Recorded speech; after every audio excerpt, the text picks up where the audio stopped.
The Atlanta Braves come out on the wrong side of a pitching duel, dropping game one of the Brewers 3-1 in Truist Park. Let's talk about it. This is the Braves Postcast, your instant game reaction for the Atlanta Braves. Part of the Locked On Podcast Network, your team every day. It's Postcast, part of Locked On Sports Atlanta, where we cover your Atlanta sports teams each and every day. My camera apparently died right as we went on the show, but I'm your host, Lindsay Crosby, author of the Braves Today newsletter over at bravestoday.com. You can follow me on social media at Crosby Baseball. That fella over there, the only guy you can see right now is Jake Mastroianni, host of Locked On Braves. There we go. You can follow him on social media at shortstopball. Make sure you subscribe to Locked On Braves wherever you get your podcasts and on YouTube. Jake's had a ton of great content just since Sunday, talking about everything from Minors Monday, a big dive into Nacho Alvarez, what he's going to do replacing Austin Riley, and trade deadline thoughts. A lot of great stuff from Jake. All right, we're going to talk about this 3-1 Braves loss to the Milwaukee Brewers, and I'm torn, Jake, because my initial reaction when the Braves have one run on 3 hits is like Atlanta's offense was dreadful. Right, this is just Atlanta's offense being bad, like they've been bad all year. And then the Milwaukee Brewers have one of, if not the best records in baseball. They're one of the best teams at scoring runs in baseball. They also had 3 hits, and they had to face Eric Fetty for 6 innings, and they only have 3 hits. How much of this do you think was the pitching and the conditions they were in? And how much of this was just the offense being bad for really both teams? I think it's obviously in these situations, the cop-out answers is a little bit of both. But I think for Priester, a guy that gets the ball on the ground a ton, 96 percentile ground ball rate, and you got the wet infield, that's just going to help things even more because it's just going to slow down the ball even more. So I think that was a huge advantage for Quinn Priester in this one, who got just a ton of ground balls, 11 ground outs 15, yeah. in this game. So I think that definitely helped him, and he's been throwing the ball well all year. I mean, really good numbers. He's 11 wins now on the season for the Brewers. So he's been really good and been able to keep that ball on the ground. And then just with the conditions, I think that helps out a lot. But for Eric Fetty too, I mean, look, both of these pitchers limited hard contact. You look at Quinn Priester and 85.2 mile per hour average exit velocity against Eric Fetty was 80.7. So neither team was able to square up much of anything in this game. So again, I think the conditions definitely played into it. Both teams kind of playing like, hey, we may not get this one in. Let's play as quick as we can. Let's be as aggressive as we can and hope our guys run into more than they did. And fortunately, both teams ran into one. As you said before we jumped on, they had 2 runners on base when theirs happened, and that was really just the difference in the ballgame. Yeah, the Braves get a leadoff homer from Jurickson Profar on the very first pitch, very Ronald Acuna Jr.-esque, right? He gets a middle cutter and just pops it to right. It actually wasn't incredibly well hit, like 99, like just under 100 miles an hour, but that's what you're supposed to do with a grooved center cut fastball, in this case, a cutter like that.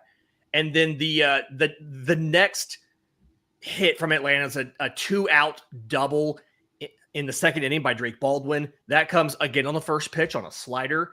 And then after that, I'm pretty sure that was the last hit until I think it was the 8th inning is when Atlanta got that Matt Olson 1-out single with Marcell Ozuna having walked and being pinch run for. So runners on the corners. Drake Baldwin rips one. It's an out. Sean Murphy flies out to center. Deep fly ball. It's an out. The Braves go 0 for 3 with runners in scoring position in this one. Obviously, one of those at-bats was the second inning with Baldwin on second. But at the same time, Milwaukee goes 1 for 3. And their one hit, to your point, is that 3-run home run. I'm a little torn on Eric Fetty's performance, right? We talked about good at getting ground balls and all of that. I can't remember the last time I saw a starting pitcher complete at least 5 innings and not record a single strikeout.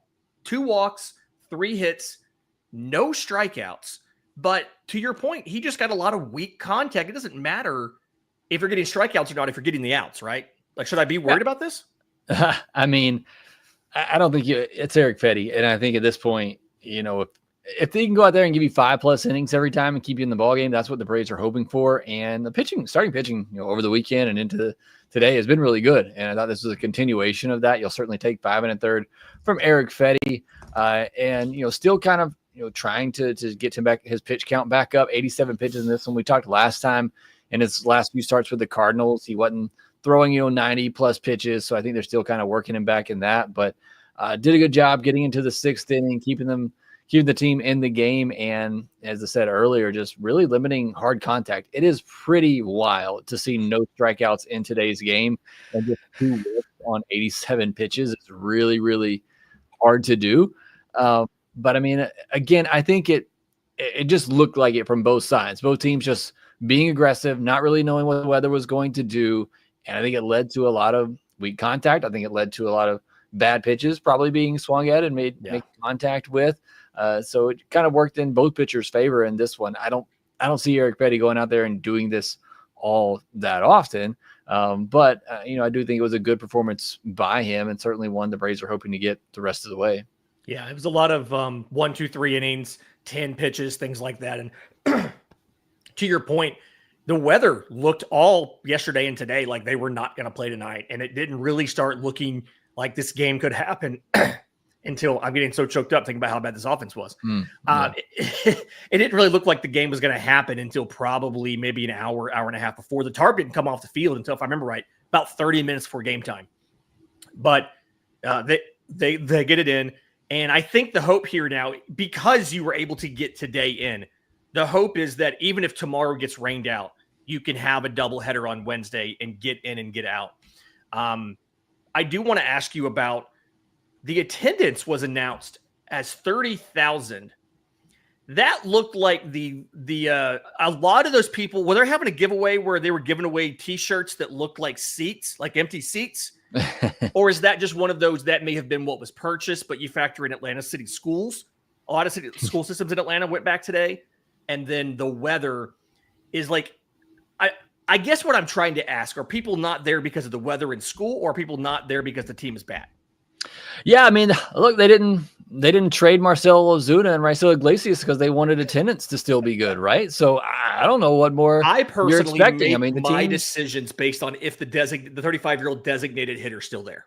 Yeah, so I don't know why fans still wouldn't flock to go see this team play, because obviously it's still a good team with a 35-year-old DH that you're not really playing anymore. So I don't know. Look, it's a rainy night, like you said. I don't think many people thought this was going to get in. I'd imagine that was just the purchase price. I think we're going to see a lot of attendance like this the rest of the way. Look, no matter how they want to try and paint it and whatever they wanted to try to do at the deadline in order to keep fans' interest level up, whatever they want to call it, it's going to be a bad product. I mean, this was maybe the most boring game of the year, just honestly, as a fan perspective. And one of the quickest, 2 hours, 11 minutes. 2 hours, 11 minutes. I mean, there wasn't much to see tonight. So I think, unfortunately, there's going to be a lot of Braves fans are great. They're still going to go out and support their team. But yeah, as school comes back and with a bad product on the field, and then especially you mix in a rainy night like this, not surprising that there were a lot of empty seats there.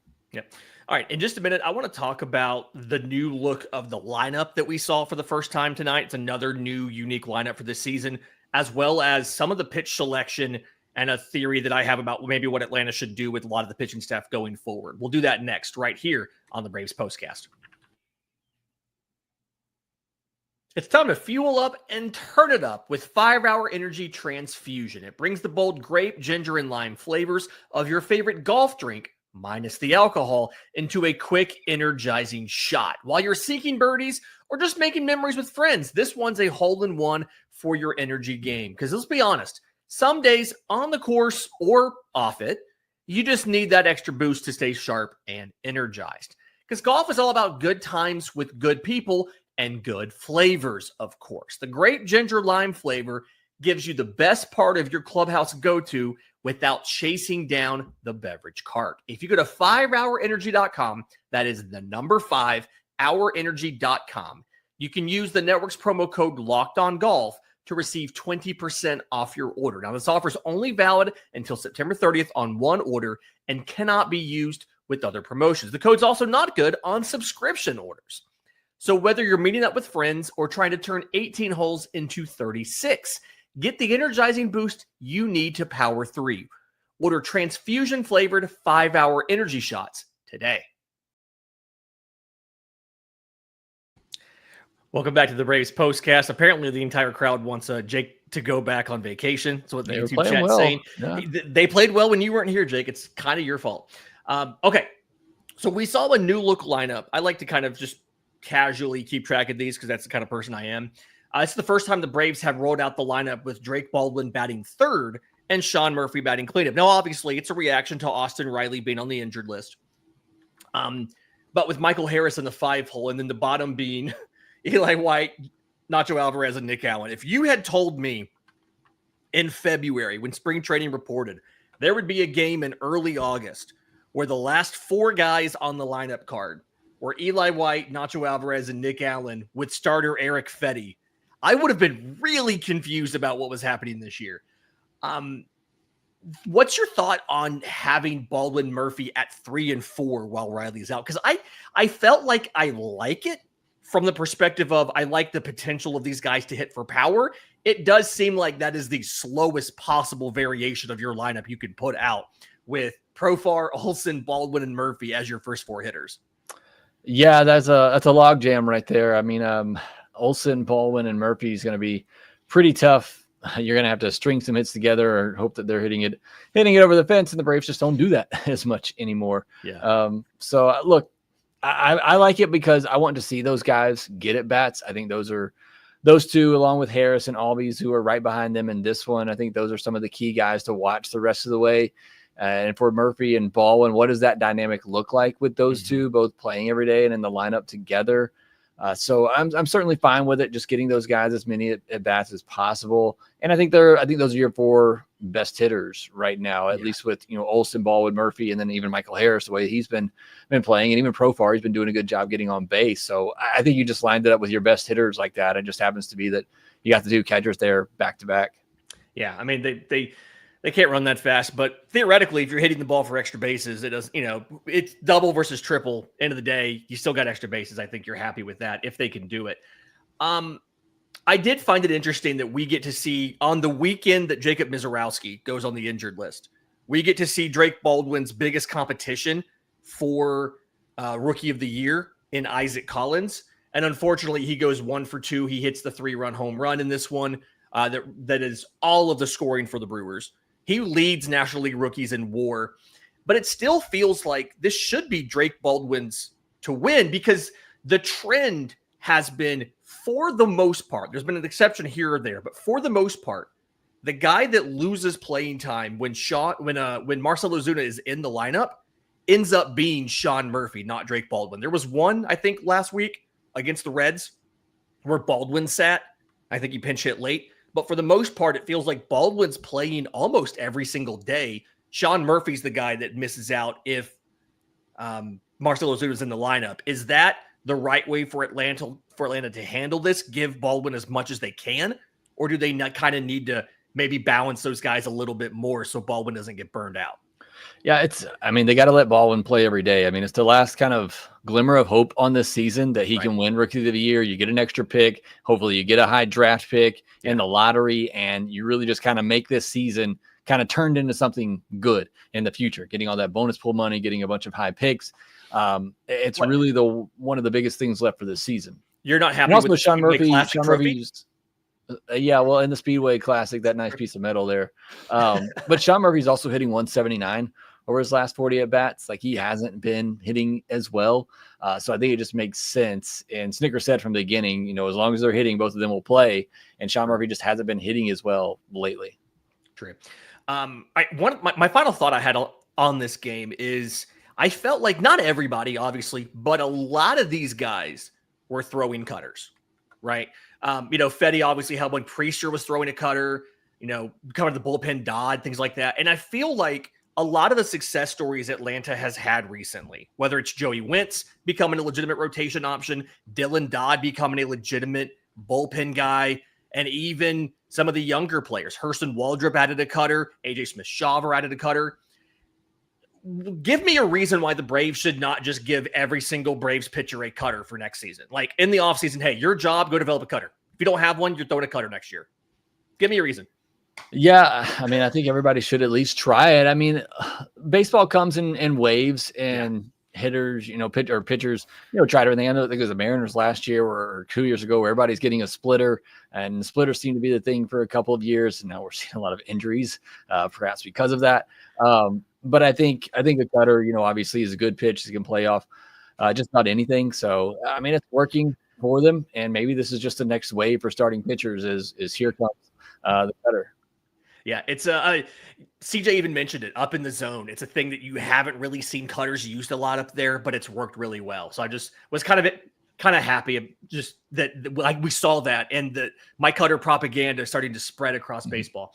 All right, game 2 on Tuesday, Freddie Peralta versus Joey Wentz. It almost feels to me like Joey Wentz being put on Tuesday and Strider on Wednesday was maybe an adjustment to expected rain out. Right. Mm-hmm. You don't have to worry about Strider warming up and then getting rained out again by pushing him to Wednesday. But if they get that game in on Tuesday, Jake and I will be here to break down everything that happens. Hopefully we get more than 6 hits and 4 total runs between these teams. But again, Braves dropped game 1, 3-1 to the Brewers. Do us a favor. If you're listening on audio, leave a 5-star review, Apple, Spotify, YouTube Music, a nice review, words of affirmation. That would be awesome. If you're watching on YouTube, subscribe to both Locked On Braves and Locked On Sports Atlanta. Jake's got tons of content, but Locked On Sports Atlanta is going too. Falcons training camp is in full swing. Jarvis is there. Lots of notes and updates about the Atlanta Falcons, because Atlanta sports fans know that you need all of your sports teams to break your heart for it to really be an Atlanta sports year. For Jake Mastroianni, I'm Lindsay Crosby. This has been the Braves Postcast.